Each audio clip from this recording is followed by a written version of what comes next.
My son said, "Don't worry, we'll handle your meds." This morning, I opened my pillbox and found death neatly sorted by days of the week. Tuesday's compartment held 2 white ovals instead of 1. The beta blocker I take at breakfast, nestled beside its twin like a pair of teeth. I didn't gasp. I didn't faint. I stood at my kitchen counter in my robe, the kettle just beginning to whisper on the stove, and felt something old and steel inside me lock into place. I am 74, not helpless, not confused. I line the pillbox on Sundays with the magnifier and the lamp angled low, 1 tab of the beta blocker, 1 of the ACE inhibitor, the tiny thyroid, the evening statins set aside in the night row. I count out loud. I write the totals on a yellow sticky. Met, 30 left. Leeson, 22. Levo, 14. Sunday I counted correctly. I remember because I always do. I clicked Tuesday open and set the twins on a saucer. The markings were the same, 50 milliliters stamped clean, the edges unchipped. Not a pharmacy error.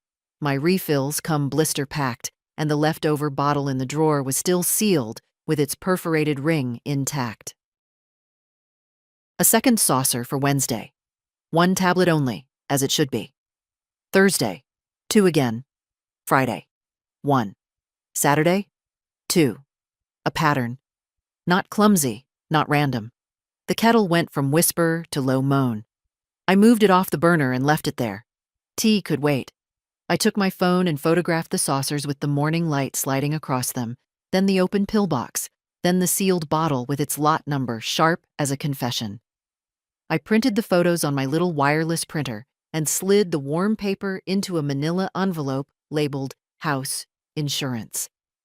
That made me smile. A small, precise smile I felt in my jaw more than my lips. "Don't worry, Mom," Daniel had said last week, keys already in his hand, his coat still on, Claire behind him nodding as if she were the doctor, and I the child. "We'll handle your meds for a bit. Less for you to fuss over." He had touched my shoulder without looking at my eyes. When did people forget you can steer a person by their shoulder? When did they forget you shouldn't? I did not think about that longer than necessary. Thinking is a net. It catches fish and also your feet. I moved through the morning like a nurse on rounds. I found the notepad I keep by the phone and wrote, in block letters too big for misreading. Morning, 7:10 a.m. Tuesday box had 2 beta blockers, 50 mg each.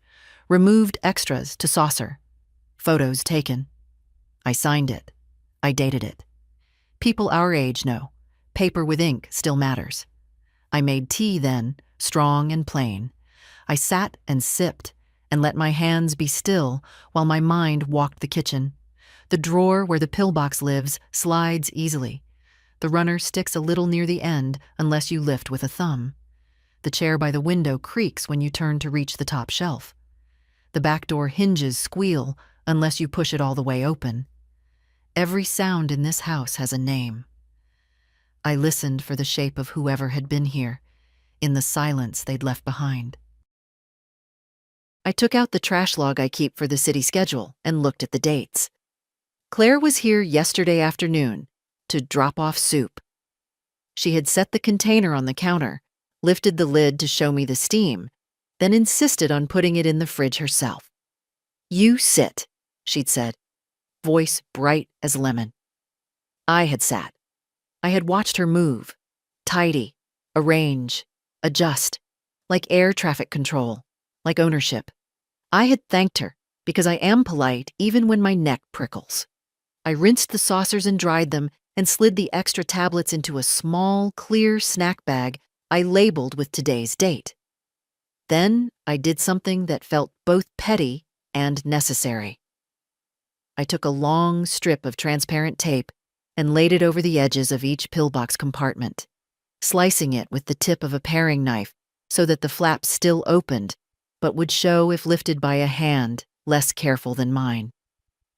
I wrote down that I had done it. I put the bagged tablets into the freezer, behind the peas.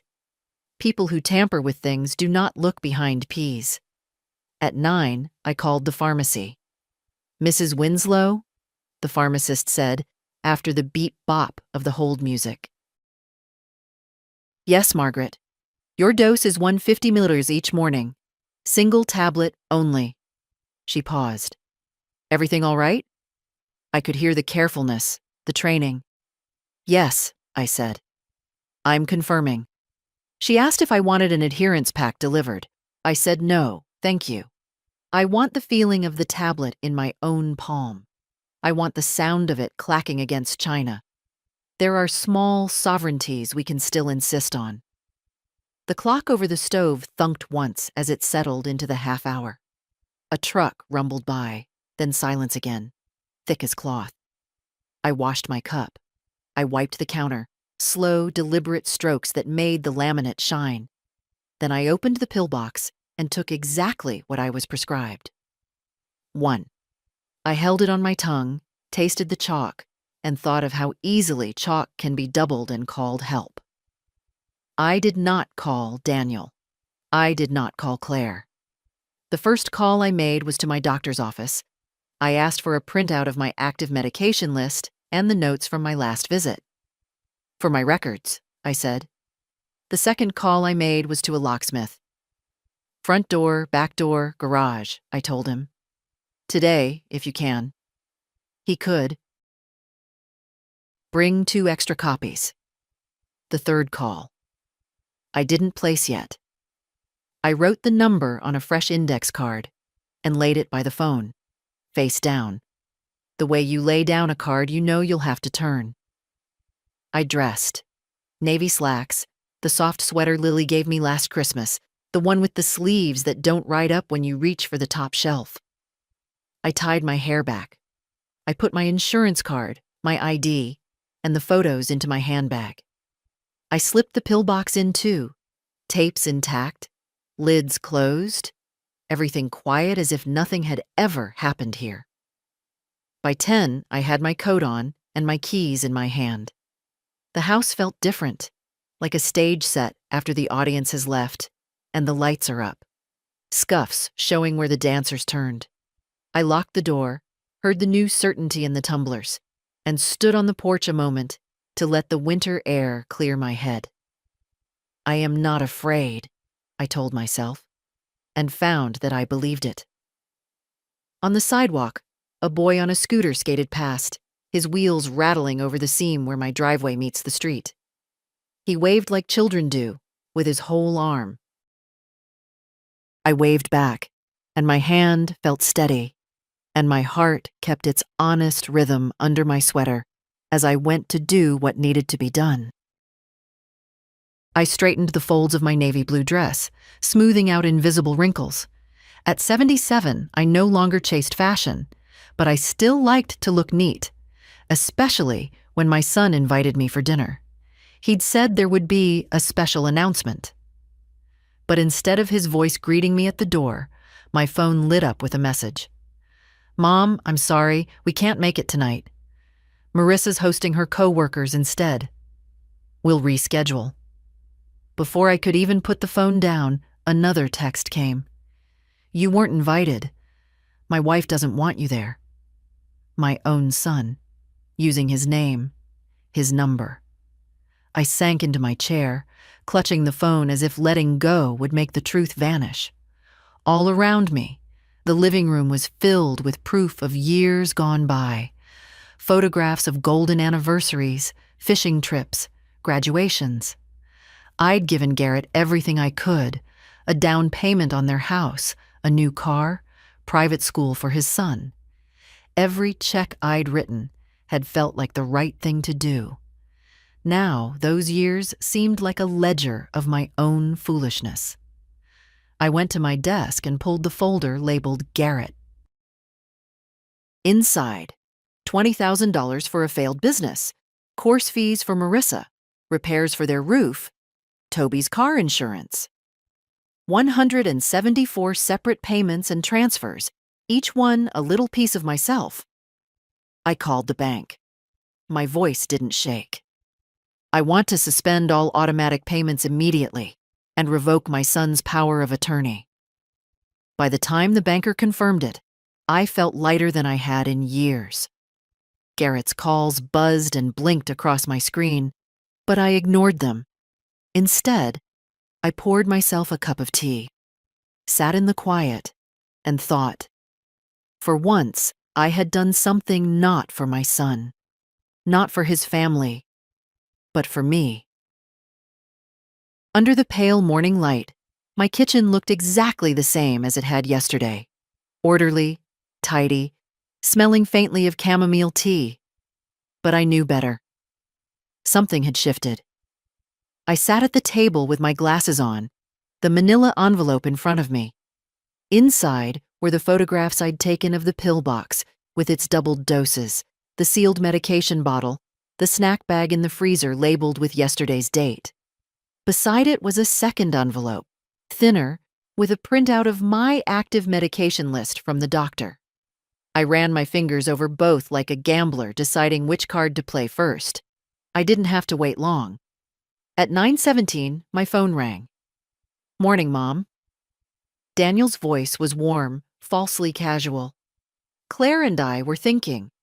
We'll come by later, bring lunch. You don't have to fuss with cooking."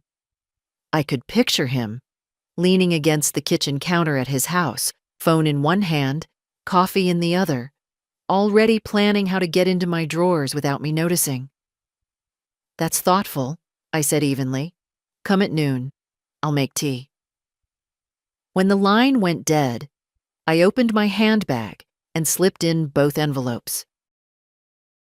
Then I took the small audio recorder from my desk drawer, tested it, and tucked it under the lace runner on the dining table.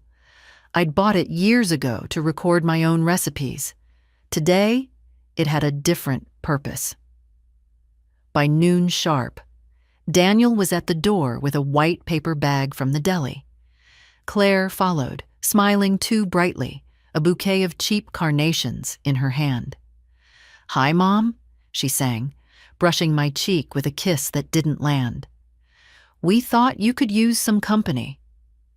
I gestured them in, watching their eyes roam, not at me, but at the house. Daniel's gaze flicked to the pillbox on the counter. Claire's drifted to the drawers. Over lunch, they asked the usual questions. How was I sleeping? Did I feel dizzy lately? Had I been remembering to take all my pills? The recorder kept humming under the lace. "I manage fine," I said, sipping tea. "Though I do like to double-check things. You never know when people might make mistakes." Daniel shifted in his chair. Claire's smile stiffened. When they left, I waited until their car pulled away before retrieving the recorder. My own voice came first, soft, measured, then Daniel's and Claire's, asking, suggesting, hinting that maybe I should let them keep my medications at their house, just to be safe. I sat there for a long while, listening to the proof. Not rage, not fear, just a deep, steady knowing. They thought I wouldn't see. They thought I wouldn't act. They were wrong. That evening, I laid everything out on the dining table like evidence in a courtroom. The photographs, the bagged tablets, the recorder, the printout from my doctor. I didn't bother with dinner. Instead, I made a pot of strong black tea and sat by the window, watching the street lamps flicker on one by one.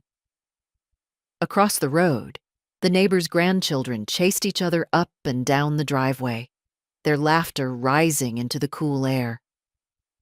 It had been a long time since laughter like that filled this house. I thought about the weeks after my hospital stay, the way Daniel had taken my pillbox from the counter without asking, telling me, "You just rest, Mom, I'll take care of it." The way Claire had stood behind him, nodding, as if my independence was a nuisance to be managed. At first, I'd wanted to believe they meant well. But the numbers in my head didn't lie. 150 milligram beta blocker per morning, no exceptions. A double dose wasn't care. It was either recklessness or intent. Around 8 p.m., I picked up the phone and dialed someone I hadn't spoken to in years. "Margaret?" The voice was slower now, older, but still had that firmness I remembered. Thomas Keene had been George's friend, since they'd both been junior associates at the law firm downtown. We'd exchanged Christmas cards for a while after George died, then drifted apart. "I need some legal advice," I said, "and I don't want to talk about it over the phone." By 8:30 the next morning, I was in his office. He still kept the same mahogany desk, though the wall behind it now displayed fishing photographs instead of degrees. He poured me coffee without asking. "I want," I said, setting the envelope on his desk, "to protect my home, my accounts, and my medical decisions from my son and his wife. Immediately." He didn't blink, just opened the envelope and began to read. When he finished, he leaned back in his chair. "This is more than enough to start. We'll revoke any medical or financial authority they have. We'll secure your property under your sole ownership, and—" he tapped the photographs. "If this becomes criminal, you already have a trail." For the first time in days, I let out a slow breath. On the way home, I stopped at the locksmith's again. This time, I had him install a deadbolt on the inside of the back door. By noon, the locks were changed, the papers were in motion, and my will, updated and notarized, named only one family member as a beneficiary: my granddaughter Lily. The rest, out of reach. Daniel and Claire didn't know it yet, but their control over me had ended, and I intended to keep it that way. 2 days passed before Daniel called again. "Mom, we've been thinking, why don't we come by on Sunday? We can go through some of your bills, make sure you're not overpaying for anything." I almost laughed. They were still trying. Still convinced I was the same woman who'd nod and agree, handing over papers without reading them. "That's kind of you," I said. "But I've already reviewed everything with Thomas Keene." "You remember Thomas? Your father's old friend from the firm?" There was a pause. Not long, but enough. "Right. Yeah, I remember him." His voice had gone tight, like a man holding back words he didn't dare speak. Claire must have been near the phone, because I heard her whisper, sharp, quick, before Daniel cleared his throat. "Well, we just don't want you stressing over all that." "I'm not," I said, my tone even. "I'm perfectly fine." When Sunday came, I was ready. The recorder was in its usual place under the lace runner. The pillbox was taped again, each compartment exactly as prescribed. And I'd placed a small, motion-activated camera on the hutch, its black eye blending into the shadow of the teapot collection. Daniel arrived carrying a bakery box, Claire with another bunch of supermarket carnations. We sat in the kitchen, sipping tea, while they circled toward the subject I knew was coming. "Mom," Daniel said finally, "you know this house is getting harder to maintain. Maybe it's time to think about—" "No," I said before he could finish. He blinked. "I didn't even say what—" "You were going to suggest I transfer the deed to you, or sell it and move somewhere safer." My answer is no. Silence. Claire's smile collapsed. Daniel's jaw tightened. They didn't stay long after that. But once they were gone, I checked the camera. And there it was. Claire, waiting until I went to the bathroom, opening the pillbox, swapping one tablet for two. Daniel standing nearby, looking toward the hallway. It was all the confirmation I needed. I copied the video onto a flash drive and slid it into the manila envelope. The next call I would make wouldn't be to my lawyer. It would be to the police. I waited until morning to make the call. Not out of hesitation. No, my mind was settled. But because I wanted to be sharp, steady, and clear when I spoke. At 8:03 a.m., I dialed the non-emergency police number. My voice didn't waver. "This is Margaret Winslow. I believe my medication is being tampered with by family members. I have video, photographs, and physical evidence." The dispatcher's tone changed instantly. "Ma'am, are you in immediate danger right now?" "No, but I'd like an officer to come by today. Quietly, please." 2 hours later, there was a knock at my door. A tall officer with kind eyes introduced himself as Sergeant Holloway. He stepped inside, glanced once around my living room, and sat across from me at the dining table. I laid out everything: the photographs, the bagged pills, the medical printout, the audio recording, and finally, the video. When the footage played, he leaned forward, watching Claire's hands carefully remove the lid of my Tuesday compartment, slip in a second beta blocker, then close it with a casual flick.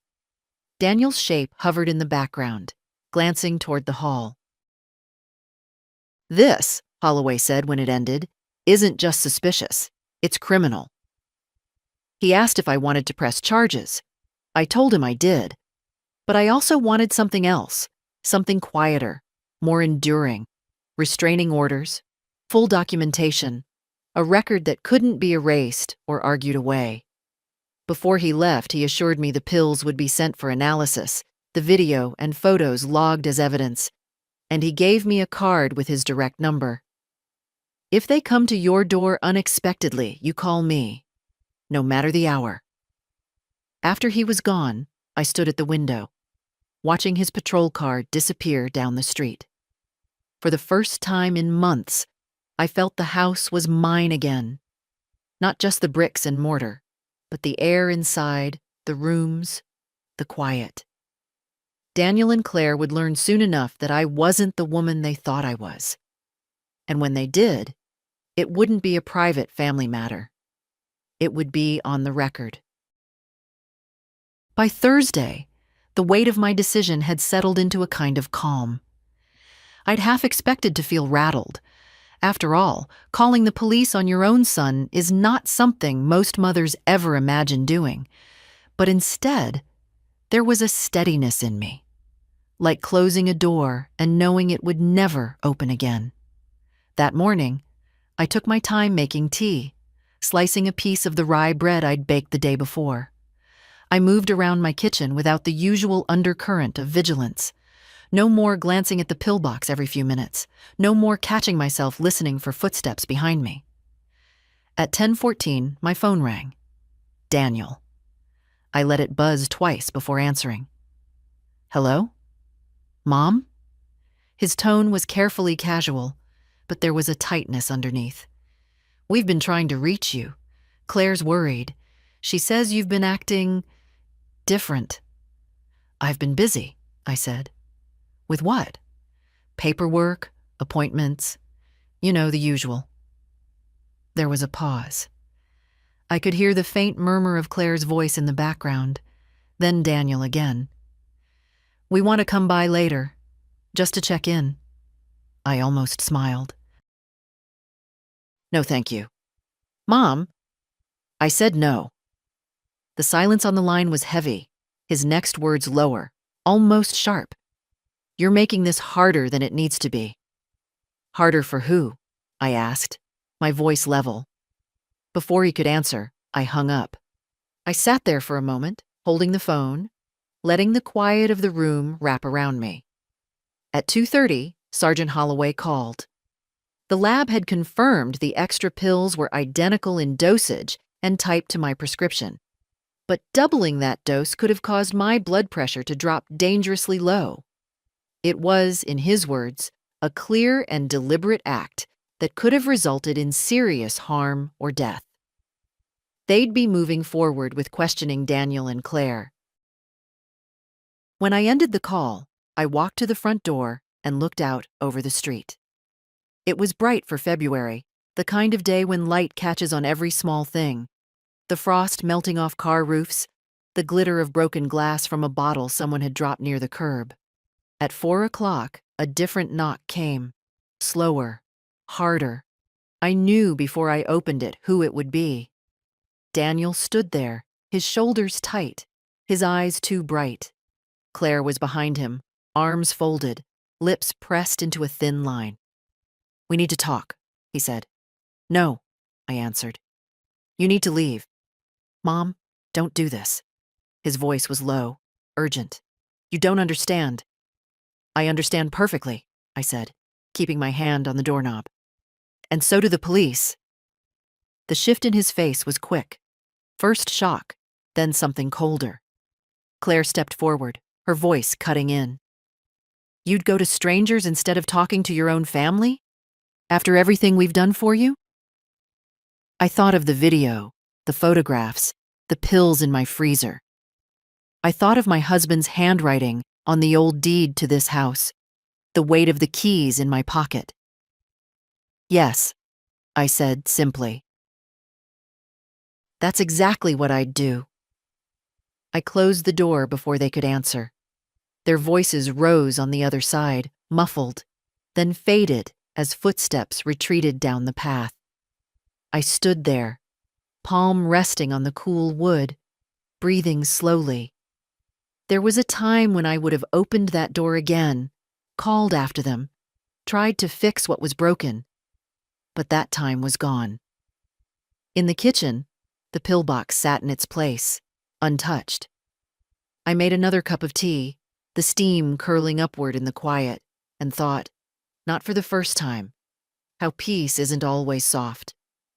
Sometimes peace is a lock turning. Sometimes it's the sound of your own door closing.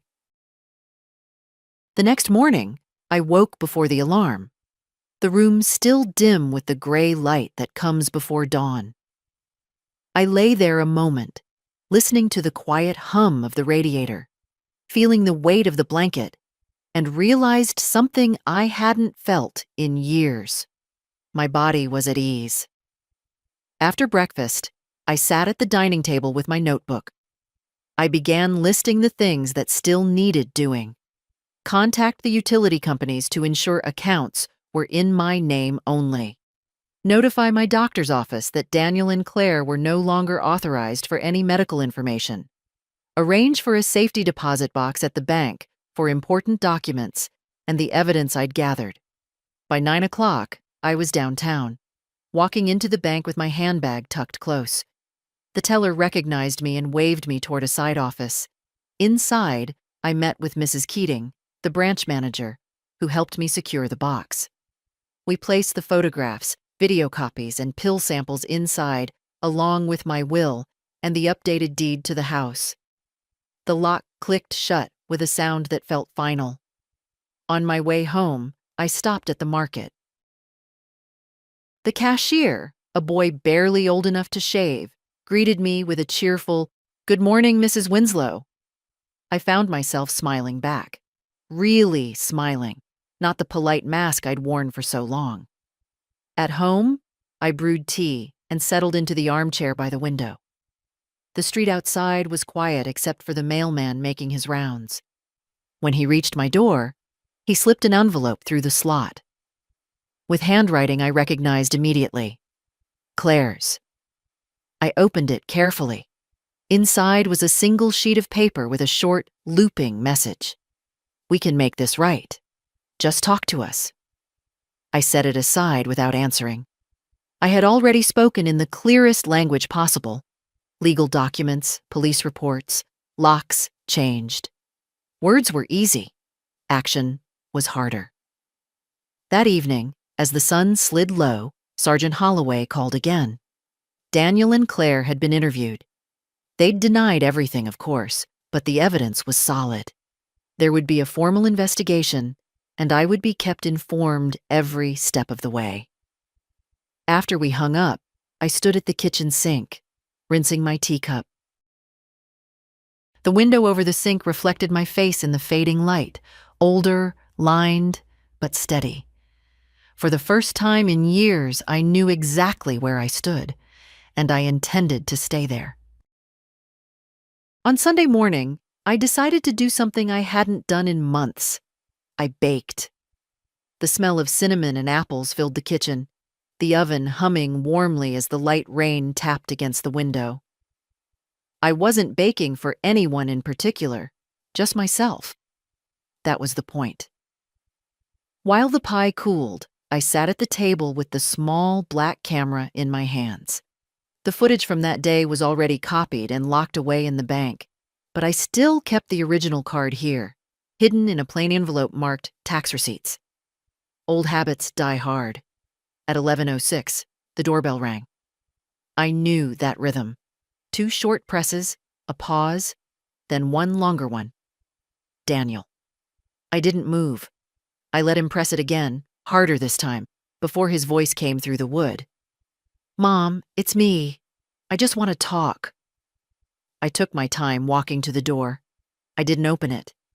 "I told you, Daniel, there's nothing left to discuss. You've blown this out of proportion. We were just trying to help." I cut him off. Help doesn't involve doubling someone's heart medication. Help doesn't require changing the locks. Silence for a beat, then Claire's sharper tone. "We know you've been to the police. That's unnecessary. This can be handled privately." "That's not how it works anymore," I said. I heard Daniel sigh, low and heavy. "You're making a mistake. People are going to start asking questions. Do you really want the whole family to know about this?" I almost laughed. There it was, the soft threat wrapped in concern. "Yes," I said. "I do." After a moment, their footsteps retreated. Through the lace curtain, I watched them walk down the path, heads close together against the drizzle, their pace quick. By early afternoon, I was in my living room sorting through the small safe I kept under the stairs. Inside were things I hadn't touched in years: George's pocket watch, a faded bundle of letters, Lily's kindergarten drawing of me holding her hand. I added a fresh stack of documents, copies of the police report, the lab analysis of the pills, and a list of every conversation I'd had with Daniel and Claire since this began.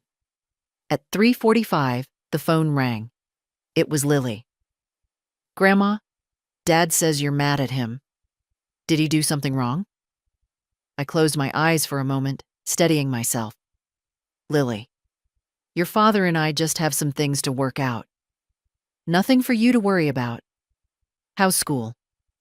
She launched into a story about her science project, her voice bright and unguarded. I let her talk, making small sounds of encouragement, committing every detail to memory. She was the one part of this family I'd protect without question, but not by staying silent. That night, I wrote a letter to her. Not for now, she was too young, but for when she was old enough to understand. I explained what had happened, why I'd acted as I did, and the lesson I hoped she'd take from it: that kindness never requires you to endanger yourself, and that boundaries are not unloving. I sealed it in an envelope, dated it, and placed it in the safe with the rest. Outside, the rain had stopped, leaving the street glistening under the lamplight.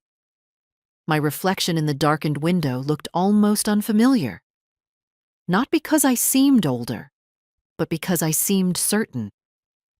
Daniel and Claire might still try to press, to cajole, to find a way back into the control they'd once had. But the locks were changed, the evidence secure, the law on my side. And for the first time in a long time, I was no longer playing defense. I was standing my ground. Monday morning broke cold and bright, the kind of winter day where the sun tricks you into thinking it's warmer than it is.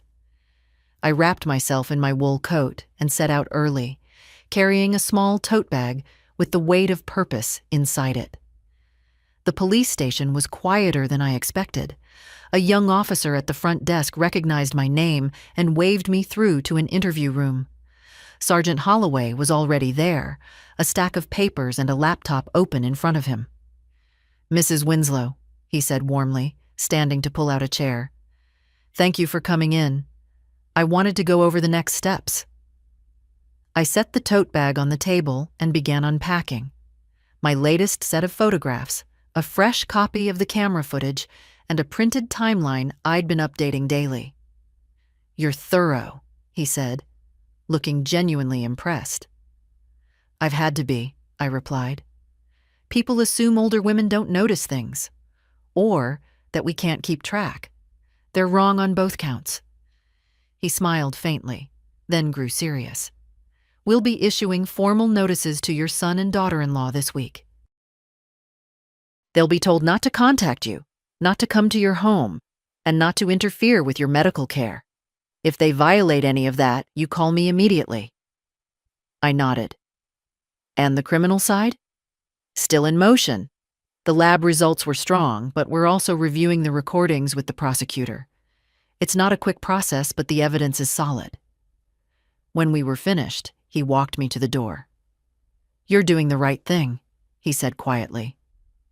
"Not everyone in your position has the courage to see it through." Outside, the air was sharp in my lungs, but it felt clean. I stopped at the bakery on my way home, buying a single roll and a small jar of jam. Small indulgences for me alone. Back at the house, I brewed tea and sat at the kitchen table with the roll still warm in my hands. I thought about what Holloway had said, about courage. I didn't feel brave. I felt awake. At 2:12, the phone rang. It was an unfamiliar number. "Mrs. Winslow, this is Elaine from Elder Protective Services. We've been informed about your case and wanted to offer support, home safety checks, legal guidance, that sort of thing." I agreed to meet her later in the week. It struck me that I'd spent years telling myself I didn't need help, not realizing that accepting help from the right places was entirely different from letting someone take over your life. In the late afternoon, I checked the mailbox. Inside was a single envelope with no return address, just my name in Daniel's handwriting. I didn't open it right away. Instead, I placed it on the counter, made another pot of tea, and let it sit there while the daylight drained from the room. When I finally slid it open, there were only 5 words on the page. "You're going to regret this." I stared at it for a long moment, then reached for my phone. I photographed the letter, printed the image, and added both the paper and the printout to my evidence folder. By the time I locked the folder away, night had fallen. The house was still, the only sound the faint tick of the wall clock. I stood by the front door, checked the deadbolt, and felt the solid click beneath my hand. Regret was the last thing I felt. What I felt was resolve, settled deep, steady as stone. Thursday morning brought with it the kind of stillness that feels like the world is holding its breath. I sat at the dining table, the steam from my tea rising in slow curls, when the doorbell rang. 3 short presses, quick and impatient. I didn't move right away. I listened. Footsteps shifted outside. A muffled voice, Claire's. "She's home. I saw her car." I rose, deliberately slow, and went to the door without unlocking it. "Yes? Mom, it's me?" Daniel's voice came, lower than usual, almost coaxing. "We just want to talk." "I told you not to come here," I said evenly. "The police made that clear." Claire cut in. "We're family. We don't need the police between us." "That's exactly what we need," I replied, my hand still on the lock. Daniel's voice sharpened. "You can't just shut us out. This is our family home. Eventually, it's going to be ours." The words hung there, hot in the cold morning air. I let them sit for a moment before answering. "Not anymore." A rustle of movement. Then Claire's voice again, thinner now. "You'll regret making enemies of your own blood." I almost laughed.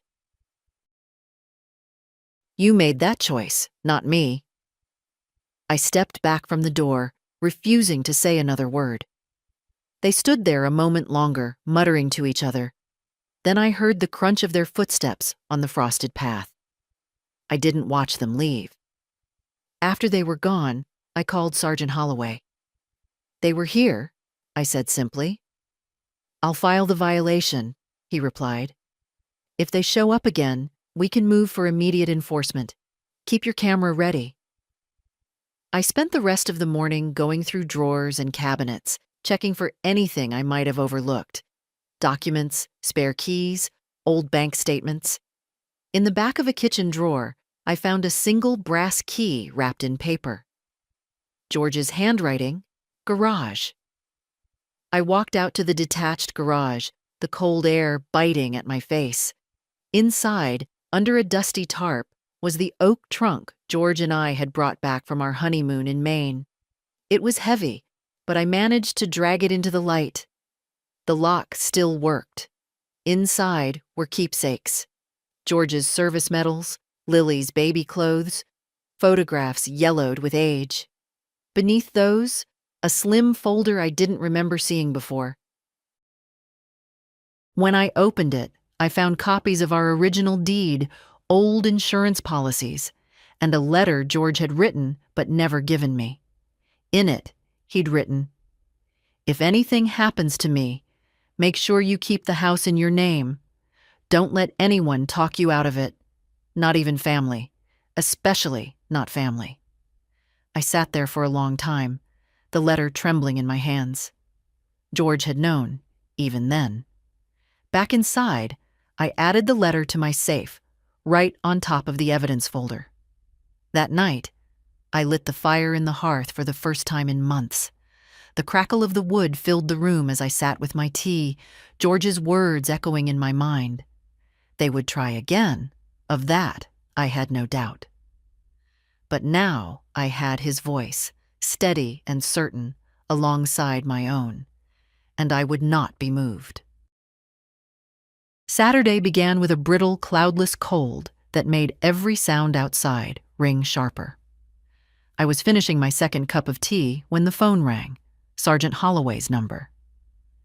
"Mrs. Winslow," he began, "the prosecutor's office has reviewed everything. They're authorizing a formal criminal case. There will be charges for both Daniel and Claire, tampering with medication, reckless endangerment, and violation of protective orders." I let the words settle. "So it's official," I said. "It is. We'll be serving them this afternoon. If they try to contact you after that, call me right away." After we hung up, I sat at the table with my hands around the warm mug. For months, I'd been in a state of quiet readiness, waiting for the next intrusion, the next subtle theft of control. Now, the direction had shifted. The law would speak for me. By noon, a police cruiser was parked 2 houses down. Discreet, Holloway had promised.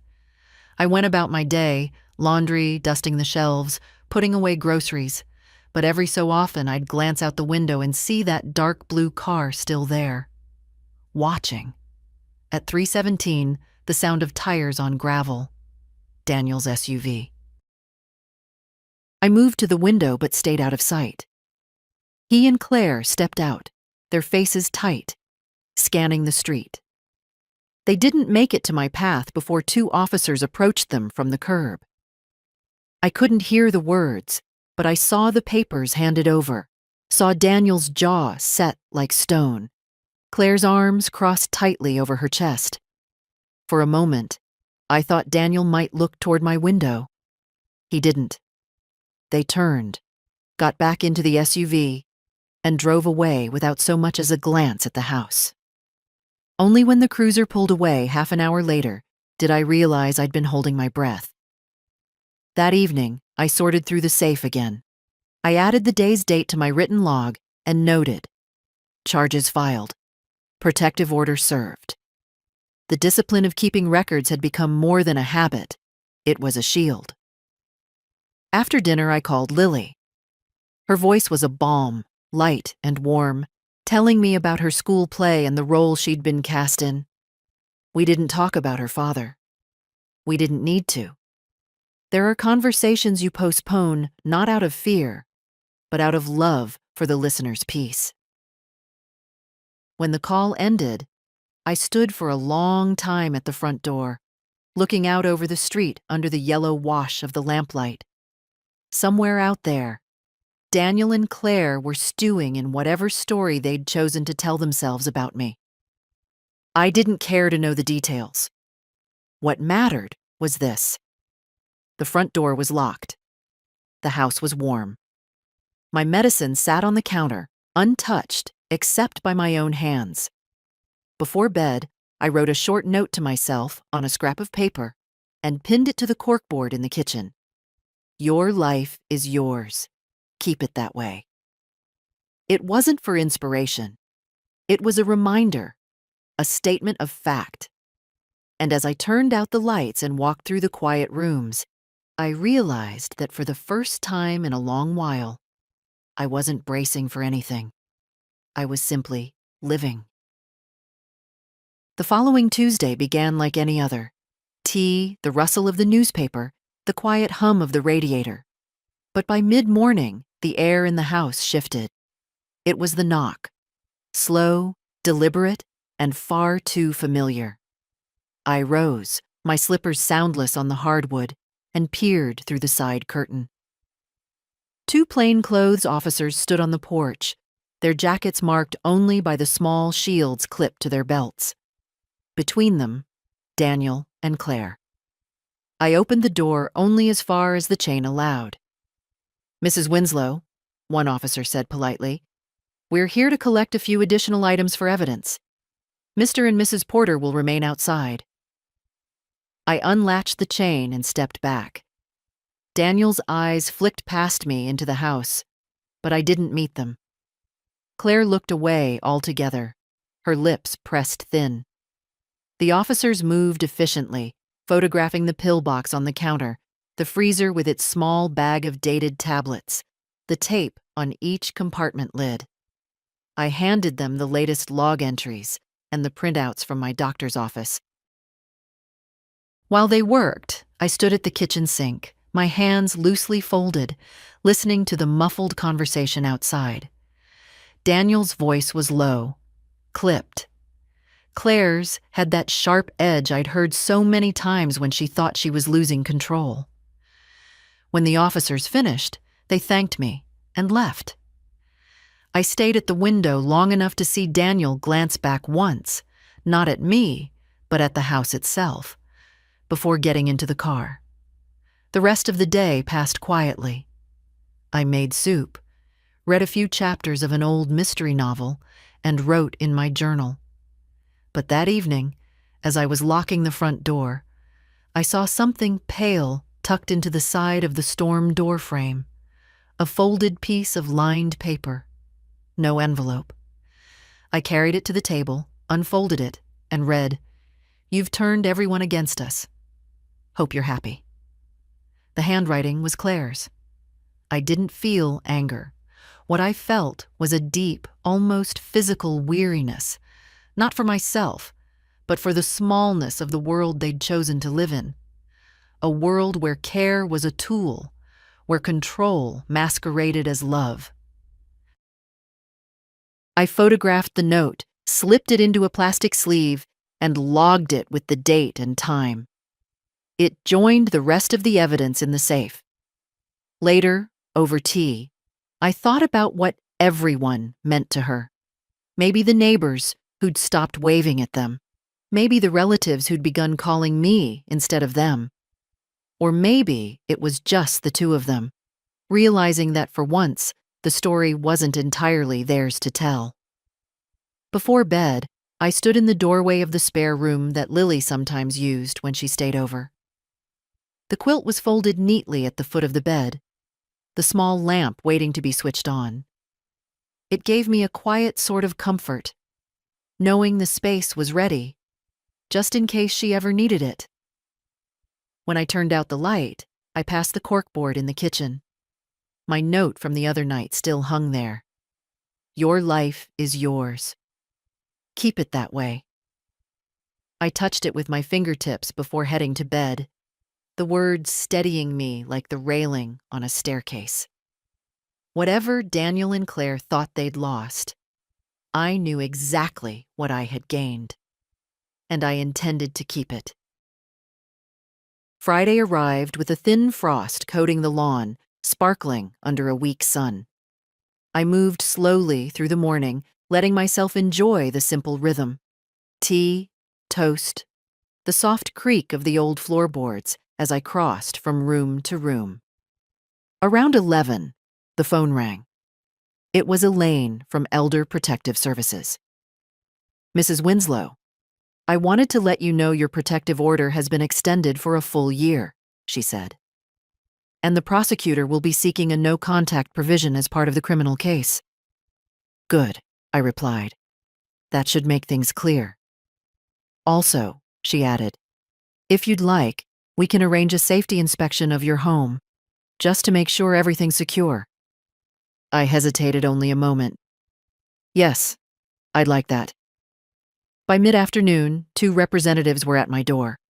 They walked through each room, checking locks, windows, and entry points. They suggested a few upgrades: longer screws in the strike plates, a motion light near the back gate. Small changes, but effective. While they worked, I thought about the difference between this kind of help and the help Daniel and Claire had offered. Theirs had always come with strings, unspoken, but tight. This was different. No judgment. No intrusion. Just the kind of help that leaves you more in control, not less. When they left, I stood for a moment in the quiet, the new light at the back already set to flick on at dusk. I felt safer. Not just because of the locks or the paperwork, but because I had built these layers of safety myself, one deliberate step at a time. At 4:12, there was a knock on the door. Firm, steady, not theirs. Through the peephole, I saw Sergeant Holloway. "Evening, Mrs. Winslow," he said when I opened it. "Just wanted to let you know, Daniel and Claire have been officially arraigned. They entered not guilty pleas. Trial date's been set for 3 months from now." I nodded. "Thank you for telling me in person." He gave a small smile. "Also, thought you might want this." From his folder, he pulled a printed still from my kitchen camera, the one that had caught Claire doubling the pills. It was clear as day. Her hand over the open compartment, the second tablet between her fingers, Daniel's shadow in the frame. I took it carefully. "I'll keep it," I said. After he left, I sat at the dining table with the photograph. I didn't feel vindicated exactly. It was something quieter than that. Confirmation, perhaps. Proof not just for the court, but for myself, that I hadn't imagined it, hadn't overreacted. The photograph went into the safe with the rest. That night, I built a small fire in the hearth and let the room fill with its warmth. I made a pot of tea and brought out a slice of the apple pie I'd baked earlier in the week. The flames shifted and cracked softly, the shadows dancing against the walls. I thought about the months before all this began, how I'd let my world shrink without noticing, how I'd begun to measure my independence in teaspoons and pill compartments. And I thought about the choice I'd made that morning with the extra tablet in my hand, to act, not to hope things would resolve themselves. It had been the right choice. By the time I washed my cup and turned out the lights, the frost had returned outside, silvering the lawn under the moonlight. I paused at the back door, watching the new motion light flick on when a stray cat darted across the yard. A year ago, that sudden flare might have startled me. Tonight, it made me feel steady. I locked the door, pocketed the keys, and walked upstairs knowing that whatever came next, I would meet it on my own terms. And that, more than anything else, was what safety truly meant. The morning of the court hearing arrived gray and damp, the kind of weather that seeps into your bones if you let it. I rose early, not because I had to be there. My lawyer assured me my presence wasn't required for this preliminary stage, but because I wanted to be awake when the day's first decisions were made. I brewed tea, the steam curling in the dim kitchen, and set out my notebook. It had grown thick over the past months, pages filled with neat, dated entries. Every visit, every call, every note slipped through my door. At the very front, underlined twice, was the first entry. Tuesday box had 2 beta blockers, 50 millies each. That was where it had all begun. At 9:14, Thomas Keene called from outside the courthouse. "It's over for today. Arraignment confirmed. Protective orders reinforced." The judge was clear. "Any violation will result in immediate arrest." "And the trial date?" "Still set. We're ready." I thanked him and hung up. The quiet in the kitchen felt different now, less like a pause between storms, more like the first stillness after one. Around noon, I walked to the market for bread and milk. Several neighbors nodded or waved. One woman I barely knew stopped me at the corner. "You're a strong one, Margaret," she said, patting my arm. "Takes a lot to stand up like that." I smiled politely, but inside I thought, it's not strength, not really. It's simply refusing to hand your life to people who don't mean you well. Back home, I made a sandwich and ate it at the dining table, looking out over the yard. The new motion light glinted faintly on its metal bracket. The frost on the lawn was already melting. In the afternoon, Lily called. Her voice was bright with news about school and the play she'd been rehearsing for. "You should come see it, Grandma," she said. "I wouldn't miss it," I told her. We talked for a while about her lines, her costume, the nervous excitement in her voice reminding me of the way she used to chatter as a little girl. When the call ended, I sat for a moment in the stillness, holding the phone as if her warmth might linger there. Later, I opened the safe one last time for the day.